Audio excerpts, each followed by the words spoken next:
The Pokemon world is loaded with strange and interesting facts, but today I want to take a look at specifically 9 of the crazy hidden Pokemon facts you didn't know. Also, a big thank you to Subarashi for handling the research on this video, and that's basically that. If you guys didn't know some of these facts, then feel free to let me know in the comment section down below, and leave a like on this video at, let's say, 500 likes, we'll do part 2. Either way, let's get started. So first up, we have some facts about the individual Pokemon themselves, and here's the first one. Did you know that Slowbro is the only Pokemon that we know of that can devolve? Yes, basically the opposite of evolving, right? Basically, as seen in the anime and also in some of the Pokédex entries, Slowbro has the ability to return to its previous evolutionary stage, that being Slowpoke, by the removal of the shelter that latches onto Slowpoke's tail as it evolves into Slowbro. But whenever the shelter is removed, the Slowbro will return to its previous evolution, Slowpoke. So yeah, it kind of strange little fact. I thought it was kind of a basic one, pretty crazy, pretty weird, but I thought we'd start out pretty slow here, see what you guys think about it. Let's go to the next one though. Next, we have a manga Pokemon fact that is pretty nuts, but yo, your boy Lance was a straight up war criminal. I mean, I ain't joking, this guy genuinely tried to take over the Kanto region. Like, no joke, this guy literally tried to do that, which is pretty nuts. So basically, what did he do? Well, he put together a whole Pokemon army of dragon types back in the Kanto region. This all, of course, took place in the Pokemon manga, and Lance within the manga isn't really the nicest of people. He is sort of crazy and maniacal and all that sort of stuff, you could say. And since no one really had anything to oppose him with when it came to him having, you know, dragon types, he basically was unstoppable. So he had loads of Dragoneer, like literally loads of them, in his team or his army, an Aerodactyl and a Dragonite to sort of like round out the overall forces of his already ridiculous team of dragon Pokemon. He then used this army to actually attack the Kanto region, causing loads of damage and even destroying the Cinnabar Gym. So if you guys think that this is like just nuts and insane, then let me know in the comment section down below by commenting #LanceLore, and you guys can expect to see a deep dive video further into the lore behind Lance himself, because I've done a few videos about other characters like Steven, so I thought it could be fun to do a bit of a deep dive on Lance because he's a pretty strange character. So next is another Pokemon specific fact, and this one is about coughing and wheezing. So back in the Pokemon Red and Pokemon Blue beta, coughing and wheezing were actually planned to be named something very different. They had the names NY and LA actually laid out for them within the actual files. These are obviously the initials of New York and Los Angeles, and these were the planned names for these two Pokemon. Now, in all honesty, this makes 100% sense, considering LA and New York are some of the most air-polluted cities in the United States of America, and actually probably some of the most polluted around the world, I would say, in terms of air quality, right? And since wheezing and coughing are essentially just spouting out a bunch of poison from themselves, right, like gas poison, it makes a lot of sense that's what the names might have been planned to be. But overall, pretty cool random facts. So, the next fact comes from the Pokemon Black and White 2 video game era and also the manga as well. This is basically during the Generation 5 era of Pokemon, where loads of strange changes and choices were being made internally when it came to Pokemon, and specifically when it comes to the manga part of Pokemon. See, they were making decisions and changes that were really strange, and they decided to make a whole new story and a whole new manga outside of the main manga, which is Adventures, which basically featured a whole new protagonist by the name of Ryoga. And this man was strange. Like, when I say strange and crazy and weird, I'm really mean it, because he was able to turn into an actual Pokemon, or kind of a Pokemon. He was more able to merge with one. So this was just nuts at the time, as we hadn't really seen much of this besides like maybe the 4th Pokemon movie, like Heroes, where Latias was able to turn itself into a human, but wasn't really able to speak and whatnot, and it was a Pokemon going to human form rather the other way around.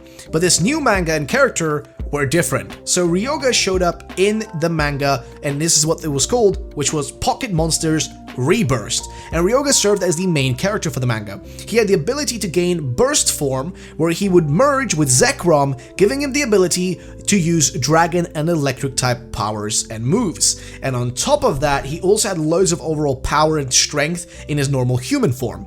This is clearly like part of the influence that they used later on in Generation 5, you know, for like Reshiram, Zekrom, and Kyurem fusions and all that sort of stuff. So all that probably was influenced somewhat by this early on, right? These weird fusions and things going on. And yeah, it's pretty nuts the fact that this manga even existed. It's honestly sort of glorious, and it makes me just want to go further into it. And also, I really hope that in the future, they do more of these really strange takes and like really unique kind of mangas and just things that aren't your normal thing, right? Like that's what they used to do a lot in the past with Pokemon. They'd make these really offshoot like spin-off things that were super weird, but they're just cool to look back at and just kind of like admire for how weird and strange and different they were.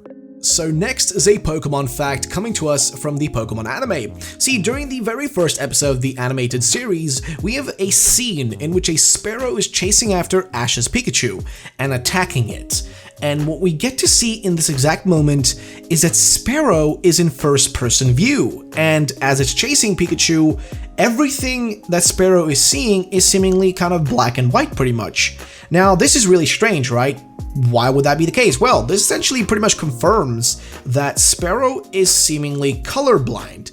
This could also imply that possibly there are other Pokemon out there that are colorblind, right? To some extent. There are actual animals in real life that are also somewhat colorblind. Now, this also differentiates, right? Because colorblindness isn't just, you know, a very specific this or that, everything's black and white and gray. There are differences in that. So it could be a case here where some Pokemon are straight up colorblind, like Sparrow, while others might be, you know, slightly colorblind or not at all. But yeah, it's a strange little fact I thought was kind of fun to mention. Let's go to the next one. Next is a fact coming to us from the French version of Pokemon Crystal. So in the French localization of Pokemon Crystal, there is something interesting to find, which some of the fans out there may actually enjoy and really like. See, the names of the Wise trio in the game are changed to specifically Ken, Shu, and Rao. And this is basically names that are a reference to the very popular manga and anime series from back in the day, Fist of the North Star. Now, this is a very popular kind of, you know, manga story that's kind of similar to, in style, like old JoJo, basically. So if you enjoy that sort of stuff, go watch that old school stuff. But either way, this is kind of cool, as a lot of fans at that time were very happy to see a reference. I mean, specifically, I guess, the French fans, because this very much only happened in the French games and not really in the North American one. But it's a cool little kind of reference and kind of a crazy fact to think that they would add that in there. But hey, that one's pretty awesome. Let's go to the next. So the next fact has to do with Wobbuffet, and this one comes from the many Pokédex entries that imply that its body is just a decoy, but there's also some aspects of this that are related to the anime. So basically what this is all saying is that the real body of this Pokemon is the black tail with those strange eyes that you see at the back of Wobbuffet, right? That would imply basically that that is the actual body, whereas the rest of the blue stuff you see is essentially just a decoy, right? To keep you busy. Wobbuffet in the anime rarely is used by Jessie, and it is one of those Pokemon that just sort of kind of shows up when it feels like it out of the Pokeball and tries to avoid battles whenever it's possible against Ash and the gang.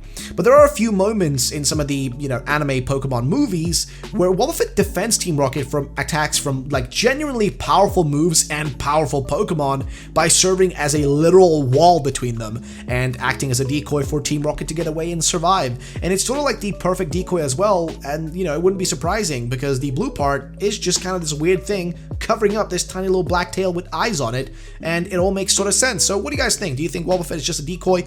Let me know.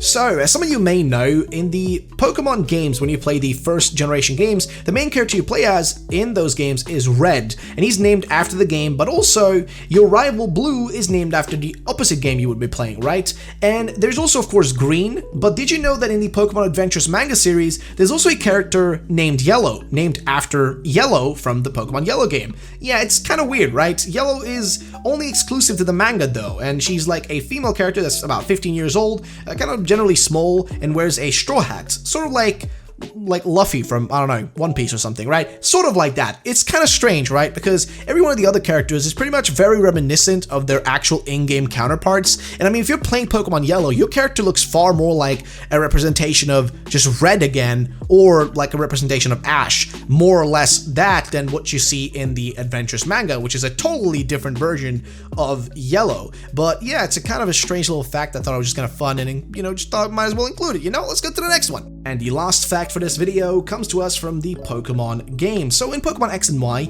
you can find a trainer called Inver, which you can battle, but there's something really different with the battle against him. See, he will challenge you to an inverse battle. Basically, every move that is super effective against certain types will suddenly become not very effective, and then it's the opposite way around, like vice versa, the other way around. So not very effective moves will become super effective. It's a really strange thing. It's just like a strange kind of like battle in itself, and also just adds a little cool element to battling, right? It's kind of a really strange moment because more normally, for example, you might use a Hydro Pump against a Charizard. Well, this time it won't be super effective. So it's kind of strange, interesting, and it's inverse battles. So hey, check them out if you want to. And there's actually a few trainers that do this within the game, but it's kind of a cool thing. Might as well mention it. So ladies and gentlemen, that's the end of the video, guys. Just a quick thing, guys, if you did enjoy this video, let's hit 500 likes for a part 2 video about some other crazy Pokemon facts that you maybe missed and didn't know. So that's about it though, ladies and gentlemen. Also, check out my Lore Explained series, which is out at the moment. We've got 2 episodes, and as well, also guys, if you want to see a episode on specifically Lance, then comment #LanceLore down below and you'll see that episode soon.